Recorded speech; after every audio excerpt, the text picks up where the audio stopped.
El día de hoy estamos celebrando esta sesión conjunta entre la Academia Nacional de Medicina y la Sociedad Mexicana de Salud Pública en el marco de los 80 años de nuestra sociedad, pero también coincidentemente en el marco del Día Mundial de la Salud. Quiero agradecer al presidente de la Academia Nacional de Medicina de México, el doctor Raúl Carrillo Esper, por abrirnos este espacio, por abrirnos las puertas de este hermoso recinto. Y por supuesto a todos ustedes que nos acompañan el día de hoy. La primera sesión que tengo el honor de coordinar se titula La Sociedad Mexicana de Salud Pública, su origen como Sociedad Mexicana de Higiene. Vamos a revisar la coyuntura histórica y el desarrollo en este periodo de tiempo muy particular en la historia de México. Me acompañan el día de hoy la doctora María del Carmen Guzmán Bracho. Doctora, muchas gracias. Ella es química, farmacéutica, bióloga, maestra y doctora en ciencias en biología clínica por el Instituto Politécnico Nacional. Y el doctor Jorge Ramírez Hernández. Jorge, muchas gracias. Él es médico cirujano, especialista en epidemiología, economista en salud y etnohistoriador. Jorge, muchas gracias. Voy a levantarme del presidium para realizar la introducción.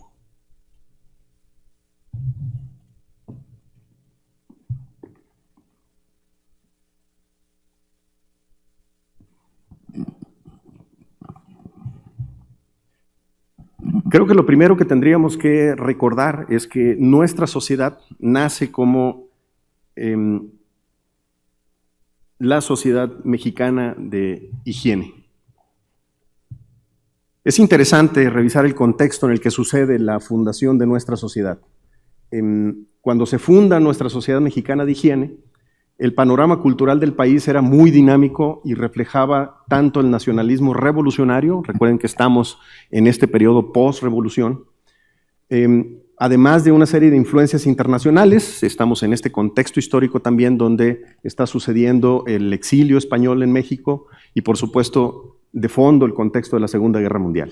Así que la fundación de la sociedad, por un lado, atiende a la preocupación por la salud pública en este México que está en construcción, un México que está en modernización, y hacemos referencias a las campañas sanitarias. Es la época de las grandes campañas sanitarias contra la malaria, contra el cólera, la tuberculosis, la fiebre amarilla, además de otros padecimientos que vamos a mencionar el día de hoy, y por supuesto la influencia de la medicina social postrevolucionaria. Algunas actividades artísticas como el cine, la literatura, el teatro, por supuesto que abordan estos temas de la pobreza y la marginación, pero además el Estado, por otro lado, está buscando mejorar las condiciones de vida a través de estas nuevas instituciones de salud que se están conformando en el país. Así que brevemente mencionar que estamos también como fondo, como telón de fondo, en la época de oro del cine mexicano. El cine mexicano donde alcanza su máximo esplendor con algunas producciones verdaderamente importantes en la época. Aquí surgen directores destacados, o más bien es el periodo de estos grandes directores como Emilio el Indio Fernández. Estamos hablando de 1944, cuando nace la Sociedad Mexicana de Higiene, justo cuando se estrena María Candelaria. Pero ya veníamos el año anterior, también de Emilio el Indio Fernández, con Flor Silvestre, también una película icónica. Por supuesto, Luis Buñuel.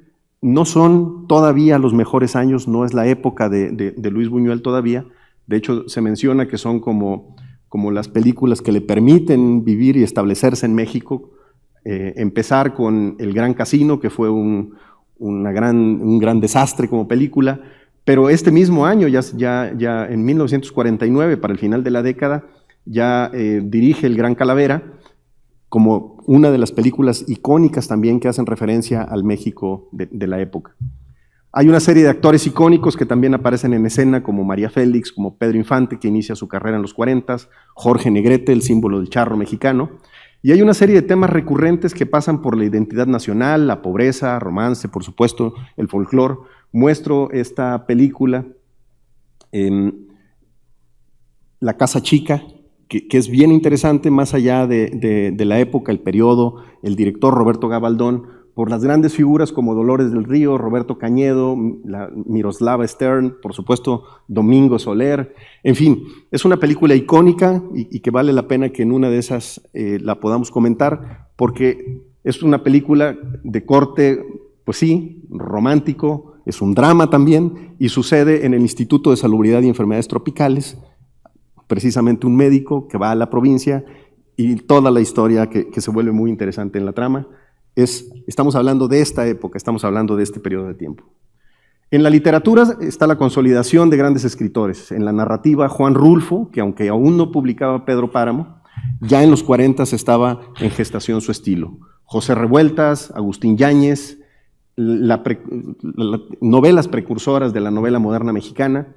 Octavio Paz, aunque No pasarán, es de 1936, que hace también esta liga con el exilio español en México, Entre la piedra y la flor, 1941, ya Libertad bajo palabra en 1949. También Efraín Huerta, Alí Chumacero hacen de la poesía una crítica social y, por supuesto, la lírica mexicana. Seguimos bajo la influencia del exilio español y hay una serie de escritores que también tienen influencia sobre nuestros poetas. Respecto del teatro, el teatro seguía influenciado por el realismo y el costumbrismo, pero hay figuras clave como Rodolfo Sigli, que exploró la corrupción en la medicina y la falta de acceso a servicios de salud, no en El gesticulador, pero en otras obras posteriores. Desde el grupo de teatro de Medianoche, Javier Villaurrutia y Celestino Gorostiza introducen temas psicológicos y existenciales, lo que también de manera indirecta tocan el tema de la salud mental.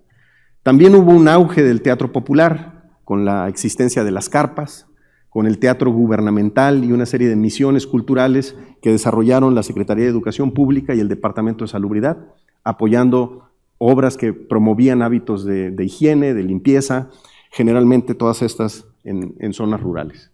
En la pintura y la música, es un hecho, también como telón de fondo está el gran muralismo mexicano, con los grandes pintores Diego Rivera, Alfaro Siqueiros, José Clemente Orozco, y por otro lado, del enorme trabajo de los muralistas, vamos a los toques más íntimos en el caso de Frida Kahlo, que además en esta misma época André Breton y Trotsky viven en su casa o están de visita en casa en estas tertulias.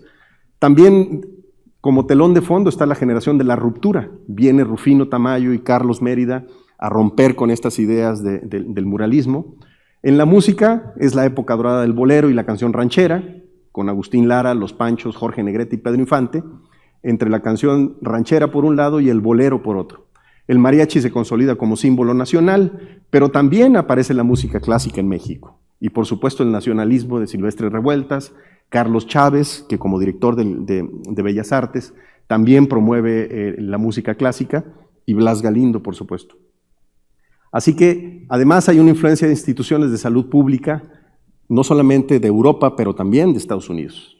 Ya las escuelas de higiene y medicina tropical, la de Londres, el Instituto de Medicina Tropical de Hamburgo, que inició actividades en 1900, pero que reactiva en realidad después o al final de la Segunda Guerra Mundial. La Escuela de Salud Pública de París también es importante en la influencia mexicana, y del lado de Estados Unidos, el modelo de la Fundación Rockefeller y la revolución en salud pública toma forma en las escuelas de salud pública de Johns Hopkins, por supuesto, la Fundación Rockefeller, que a través de sus financiamientos tiene un gran impacto global, y la Escuela de Salud Pública de Harvard, que entra en funciones en 1922, del cual sale un primer doctor en salud pública mexicano, el doctor Bustamante. Así que este es el contexto en el que nace la Sociedad Mexicana de Higiene. Podemos concluir, por un lado, que esta década es una década de nacionalismo cultural, pero también de apertura a influencias globales. El cine, la literatura y el arte exaltan, por un lado, lo mexicano, mientras la ciencia, como la higiene pública, busca modernizar al país. Las escuelas de salud europeas y estadounidenses exportaron modelos de prevención y organización sanitaria que también impactaron y fueron definiendo las políticas públicas en México.